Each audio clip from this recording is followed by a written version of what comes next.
تو کچھ اور سیلف اسسمنٹ کے کویسچنز ہیں، 9 سوالات ہیں، 9 کویسچنز ہوں گے.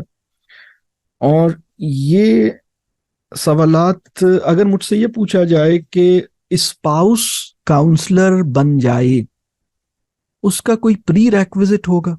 کیسے میں ایز اے اسپاؤس اپنی وائف کا کاؤنسلر کیسے بن سکتا ہوں، یا میری وائف میری کاؤنسلر کیسے بن سکتی ہے؟ اور میں نے یہ کہا کہ ایک ہسبینڈ وائف ریلیشن شپ کا جو اصولی رول ہے، یعنی ایک پرنسپل جو رول ہے نا ہسبینڈ وائف ریلیشن شپ کا، اس میں کاؤنسلنگ کا رول انٹیگریٹڈ ہے. مطلب یہ یعنی ایک اچھا اسپاؤس اصل میں کاؤنسلر بھی ہے. تو یہ ایک انٹیگرل رول ہے اس کا. اب سوال یہ ہے کہ میں اپنی شریک حیات کا کاؤنسلر بنوں یا بن سکوں، اس کو ایویلویٹ کرنے کے لیے میں 9 اسپیسیفک کویسچنس، اب اور ذرا سا وہ جیسے زوم ان کر رہے ہیں اور لینس کو اب پہلے دوسرا لینس لگایا تھا، اب ذرا زیادہ پاور کا، ذرا زیادہ ڈیپلی دیکھیں گے، اور ذرا اب ہم دیکھیں گے 9 سوالات جس میں دوبارہ ہم اپنے آپ کو ایویلویٹ کریں گے، سیلف اسسمنٹ کریں گے، اور ان کی مدد سے یہ دیکھیں گے کہ یہ سوالات بتائیں گے کہ میں ایز اے کاؤنسلر اپنے اسپاؤس کا اپنا یعنی اس کی جو ایک کوالیفائی کرتا ہوں، یعنی do I qualify as a counsellor of my spouse. تو یہ اس طرح کے سوالات ہیں. ٹھیک ہے. پہلا سوال یہ ہے کہ آپ کے لیے اپنی غلطی پر شرمندہ ہونا اور معافی مانگنا کتنا آسان ہے آپ کے لیے؟ ٹھیک ہے، اور یہ اپنے اسپاؤس کے ساتھ بات ہو رہی ہے. دوسرا سوال یہ ہے کہ آپ نے معاف کیا اور پھر اس معاملے کا کبھی تذکرہ نہیں کیا. تیسرا سوال یہ ہے کہ آپ نے راز کو راز ہی رکھا، وہ بات جو آپ کا اسپاؤس ایکسپیکٹ نہیں کر سکتا یا امیجن نہیں کر سکتا کہ یہ بات کسی اور کے پاس جائے گی، وہ بات مطلب کسی کے پاس نہیں گئی. یہ this must be remain to of you, مطلب اللہ کو پتا ہے اور آپ کے شریک حیات اور آپ کو پتا ہے، کسی اور کو نہیں پتا. وہ سیکریسی اور کانفیڈینشیلٹی جو ہے نا وہ مینٹینڈ. آپ شرمندہ نہیں کرتے، مذاق نہیں اڑاتے. بلکہ یہ جو 9 سوالات ہیں نا، یہ بھی اگر ان سوالوں کو میں ذرا ایک دفعہ اسی طرح پڑھ دوں جیسے میں نے لکھے ہیں، اور پھر آپ اس لسٹ کو اپنے اسپاؤس کے ساتھ بیٹھ کے ذرا ڈسکس کریں کہ کیا ہم دونوں یہ کام کرتے ہیں، تو وہ دونوں اپنے اپنے اینڈ سے دیکھیں گے، بہت فائدہ ہوگا انشاءاللہ. یعنی اپنی غلطی پر شرمندہ ہوئے اور معافی مانگی، آپ کو معاف کیا اور پھر اس معاملے کا کبھی تذکرہ نہیں کیا، آپ کے راز کو راز ہی رکھا، آپ کو شرمندہ نہیں ہونے دیا یا آپ کا مذاق نہیں اڑایا. ٹھیک ہے. اپنے غصے یا مزاج سے دہشت زدہ نہیں کیا.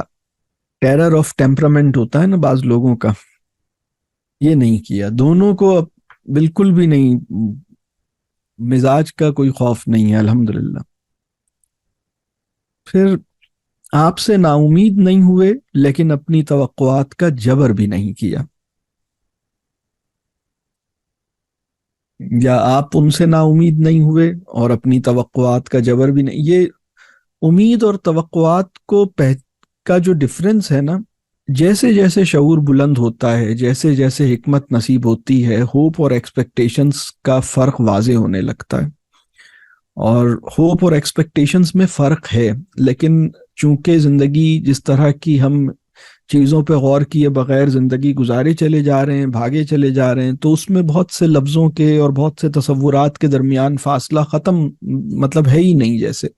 تو ہوپ جو ہے نا وہ ایک براڈ اور جنرل ایک چیز ہے، اور ایکسپیکٹیشنز کچھ اسپیسیفک ہوتی ہیں. تو آپ سے نا امید، یعنی آپ نا امید نہیں ہوئے لیکن اپنی توقعات کا جبر بھی نہیں کیا، اور وہ بھی آپ سے نا امید نہیں ہوا اور اپنی توقعات کا جبر نہیں کیا. لیکن آپ تو ابھی فی الحال اپنے آپ کو ایویلویٹ چاہیں تو کر لیں. آپ نے ان کی عزت نفس کا خیال کیا اور اس کی تکریم کی. ٹھیک ہے. یا اس نے آپ کی عزت نفس کا خیال کیا اور آپ کی تکریم کی. آپ پر اعتماد کیا، آپ کو اہمیت دی، یا اسی طرح آپ نے اس پر اعتماد کیا اور اسے اہمیت دی.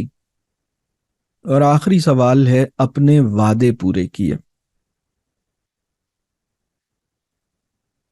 اپنی کمٹمنٹ پوری کی. تو یہ وہ 9 پوائنٹس ہیں جن پر اگر ہم ان پہ کام نہیں کیا ہے تو ہم اپنے اسپاؤس کی کاؤنسلنگ یا کاؤنسلر نہیں بن پائیں گے. مطلب یہ کچھ پری ریکوزٹس ہی ہے. ٹھیک ہے, تو یہ ابھی تک میں نے سیلف اسسمنٹ ہی چل رہی تھی. یہ ہیلپ فل ہے, اس پہ آپ کو اپنے اوپر غور کرنے کا موقع مل رہا ہے ان سوالات کی مدد سے. پہلے میں نے پہلے میں نے 17 سوالات کا ایک سیٹ شیئر کیا, پھر میں نے 9 سوالات کا ایک سیٹ شیئر کیا. ٹھیک ہے, اب میں بات کروں گا کہ لوگ اپنے شریک حیات سے اپنا ذاتی مسئلہ کیوں نہیں بیان کرتے. ٹھیک ہے, یہ ہو سکتا ہے کہ یہ سوال بہت سے لوگوں کے ذہن میں ہو. ٹھیک ہے, اور آپ جو ہمارا جو آڈینس ہے آج کے ویبینار کا, اس میں مطلب آپ کے ساتھ بھی تین طرح کی سچویشنز ہو سکتی ہیں. ایک سچویشن یہ ہے کہ آپ کا جو اسپاؤس ہے